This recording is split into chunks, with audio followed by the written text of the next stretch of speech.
Ayan guys, meron namin in order. Ayan. So kakarating lang kanina. So yung asawa ko nagbayad, ako wala akong pere. Wow naman. Wow. Ikaw mag-unbox kasi syempre alangan naman ako yung nabuntis. Kung inintindi ito, pilipitan dila nito. Piluso po no magsalita. Yan si baby namin, baby. Nahirapan siya magbukas, so ako na lang magbukas.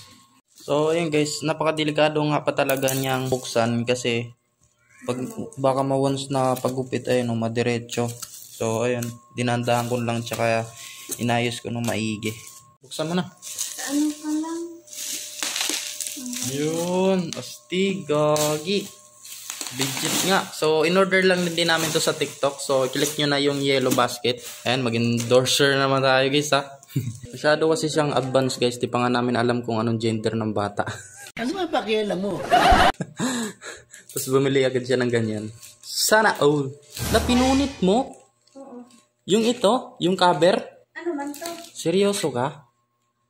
Mali yung pagkapano mo. Ito may zipper oh. Sorry. May sipit. Ay ano, may zipper. Women. Ay. Sensya na. Sorry. Unboxing ka pa. Hindi.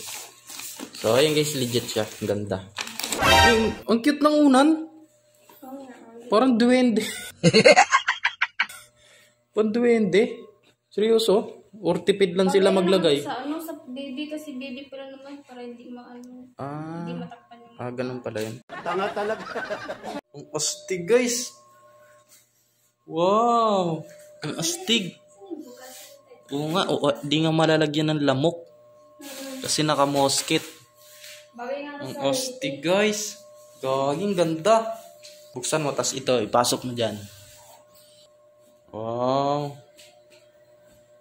Ganda guys, legit nga. Ganda ng ano na to. Click nyo na yung yellow basket guys, ang napakaganda. Ayan o. Ayan. Ganda nyo. Boom. Ang laki niya no? Ang laki. Pwede siya Ang legit siya. Pwede siya pag Napaka-astig. 2 years old. Ganda guys. Click nyo na yung yellow basket sa may mga ano dyan. Sa mga pamilya dyan, yung mga buntis. Ayan. So, click nyo na yung yellow basket. Napaka-legit guys. Ang ganda. Diba?